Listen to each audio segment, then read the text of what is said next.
Guys, here we have Mr. Caesar. We are practicing our go to our room behavior with the side door. He has done a little bit of this with the front door as well. We know that the front door is much more difficult, so that will definitely take some practice, just as you were seeing with the side door. Do it with the front door as well. However, the side door is the more trafficked door and the one that he's known to bolt out of, so we need to make sure that he knows exactly what he's supposed to do. So we are marrying rules here. If someone is at this door, do not come in until Caesar has placed himself on the room. But more importantly, we are trying to say less. Always instructing Caesar is making Caesar a little dumb, where he doesn't want to think for himself. So all we're doing is pointing. We can say it once, and then you're just going to hold that point. So as you can see, Taylor's at the door. He's going to see if Dad will tell him what to do, but Dad's not telling him what to do. All right. Good boy. Good. We're on our spot. Taylor's at the door. Good. Your alarm went off, so I had to redo this video. Oh, I'm sorry. That's okay. Good job. All right. So all we're trying to do is rely on the visual cue, right? Not talking too much. If we talk too much, kind of dumbs down Caesar's ability to think for himself. And as you have seen several times during this session, Caesar is going to Dad, trying to figure out, hey, Dad, tell me what to do next, what to do next. So the rule is, if anyone is at this door, whether it is someone who lives here or someone who is a guest, non-verbally we are pointing to his room or this little love seat here. And in order for people to come inside, he needs to place himself automatically and on his own. You may tell him once to go to his room. We want you to continue to just point, as Taylor is doing here. And Caesar is showing us that he is capable of doing this from a distance. He's getting tired here, as you can see.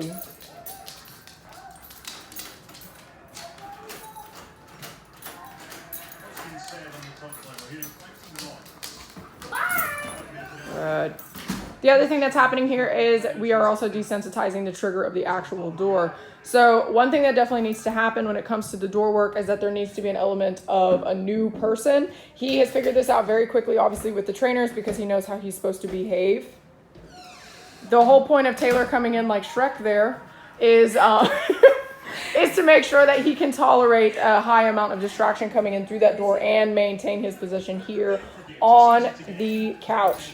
And more importantly, when he should be released. So if this was somebody that is extremely exciting for Caesar to see, maybe he hasn't seen this person in a long time, Caesar should not be released until you evidently see that his energy level has plummeted. So if you find that he's still wiggling or kind of being crazy on the love seat or in his room, then he should not be coming off of his room until we are ready.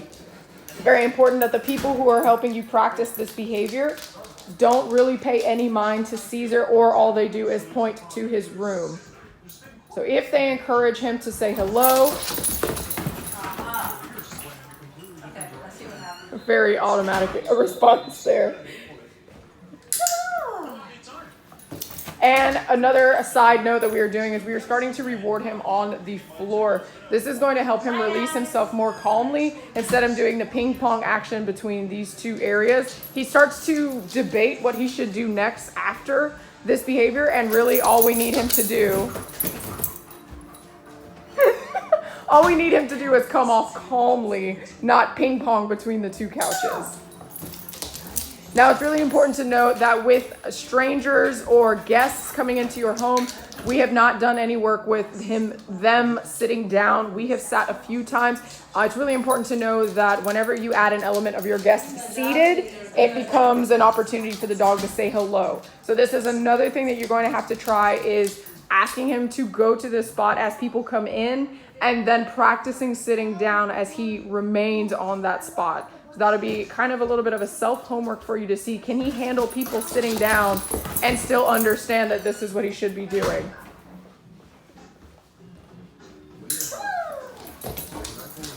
Well, you know what, they want me, okay, that's fine. If you want me, I'll do better though. Good job. And as a recap for everything, we knew that Caesar is extremely excitable, and he also had a bolting issue with the door. So this behavior in particular helps with eliminating the jumping, not by stopping his jumping completely. He is an excitable dog, so we have to be mindful that the way he greets people stems from his personality. So we're working with him. We're giving him a clear alternative that works for him, which is going to the couch or going to his room. But then also this helps with the bolting issue because this provides plenty of distance from the doors so that when the door is open, he is now going to be automatically cued by the door itself. That is the point of nonverbal practice. When you're working with the door itself, you're teaching him to place himself when anybody is doing anything with the door. So the door itself becomes part of the cue. And if he is cued to go to his room by the door, then he's much less likely to bolt out of the door. And I hope that makes sense. Another note for you guys.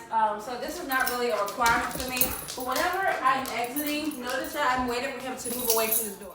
Whenever I'm leaving, I really need him to not be too close. So notice how this is okay, but I don't trust him. I really don't. So I need him to move away, walk away, go somewhere else while I exit this house. He can choose to go there too.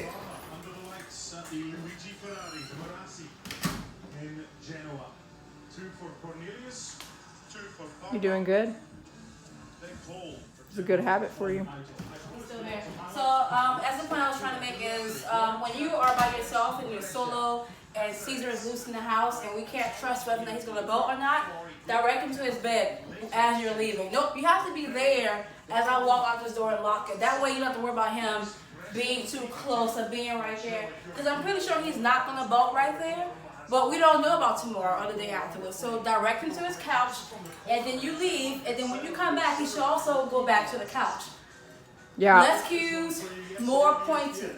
And honestly, it should be more of a house rule, you know, communicating with anybody who's coming in and out of the door. It actually doesn't matter the circumstance, whether you're coming home from work or you're popping in because you forgot to grab something like your wallet. This should just be a bottom line rule. Anybody who comes into the house from this door and then eventually practicing with your front door, practice pointing to this area because he may have improved, but that doesn't mean that he wouldn't pull a fast one on you in 2 weeks. He is still a dog. So if he has a reason or he sees the ability to do so, then he may take it. And we don't want to reteach him that bolting is appropriate. So he's doing really good with this behavior. Again, this is his alternative behavior for non-bolting and for clearing the distance so that guests may come in. He should not be released from this point unless you find that he is evidently much calmer. And your rewarding should happen as you are giving it to him on the floor. So giving him a clear goal. When he is released, he's supposed to go to the floor, not ping pong between these two couches.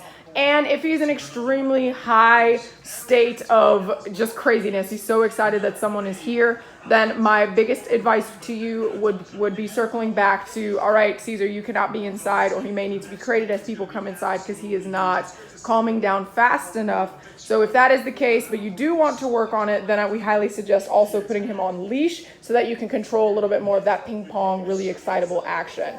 Understand that with training, it is okay to have really good days and not so good days. So just make sure that if you are having one of those not so good days, don't beat yourself up. It is okay. Every dog learns at a different pace. So if there is something that is of higher distracting, then he needs to be on leash and you need to be using a higher value reward, such as the chicken nuggets that he's having today. He's doing fantastic. And we're very happy with his progress. He did not jump on us. He jumped on me like once, and it was already we've already been saying hi to him. Other behaviors to help him chill out. The touch targeting, hand targeting helps him kind of focus where he's supposed to be. So if he's just kind of goofing, oh, he's going to give a kiss. Oh, thank you, Caesar. So hand targeting is helping with, if he's not having an easy moment, he just can't figure out what he's supposed to do.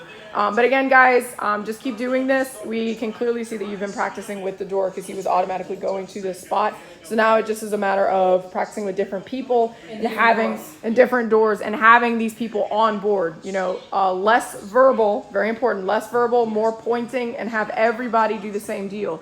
If everybody in the house is not on the same page, then he's going to jump on some people and not jump on others. I hope that makes sense. Too long, don't read, less words, more pointing. Yes.